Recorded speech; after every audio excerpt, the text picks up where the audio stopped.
What's up guys, and welcome back to a brand new video on the channel. And today I'm doing the $150 gaming PC build. Now I never knew it was possible, but when I tried and looked at the parts that were available for the price, I think it's quite possible. And let me take you guys over the performance that this thing offers. So in terms of performance, this PC is not going to crush the latest AAA titles at 1080p whilst achieving 60 FPS. This is not something that you're going to use for that. As the title suggests, this thing is a CSGO or Minecraft, League of Legends, Dota 2, World of Warcraft PC. This thing will smash the moderately demanding games such as CSGO and Minecraft at 720p or 1080p if you are ready to go down a bit on the settings.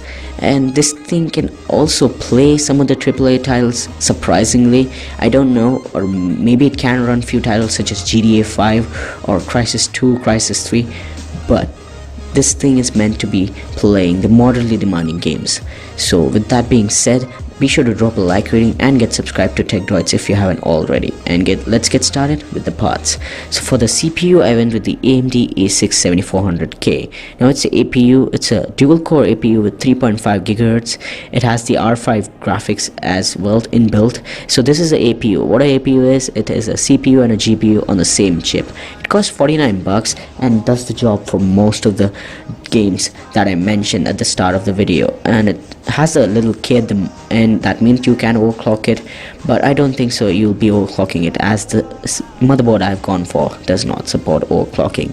Talking about the motherboard I went for is the MSI FM2 Plus A68HM. Now this is a really good motherboard. It supports HDMI, USB 3.0 and DDR3 1866 MHz. It's a $39 motherboard. That means it's cheap, but it's not cheap in quality. It performs really well, does not support overclocking or something spectacular like USB-C. Does the job, comes in a micro ATX form factor, and that it's the perfect choice for our $150 build.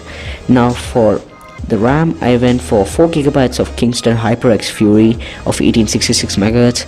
It is $23 and I couldn't find a 8GB kit for this low of a price. So if you can find a 8GB kit, and I highly recommend, if you're going for 4GB, I highly recommend adding a other 4GB stick down the line to improve the performance significantly, and that will also allow this PC to play some of the AAA titles. So if you can, just go for 8GB instead of 4, as it will seriously improve the performance.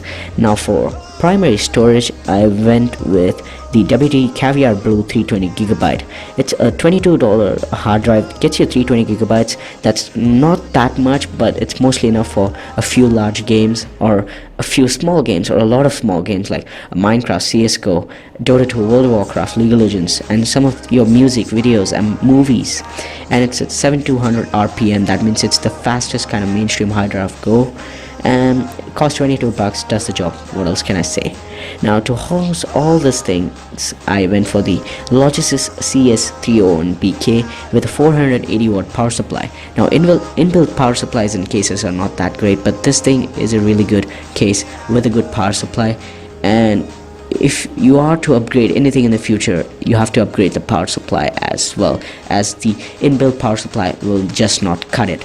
But for this PC, this case costs about $28, comes with power supply and saves a lot of money as well.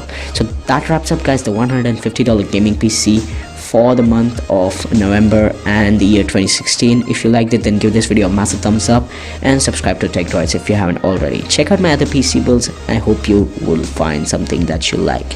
And that's been it guys. Thanks a lot for watching. I'll catch you guys in the next TECHDROIDS video.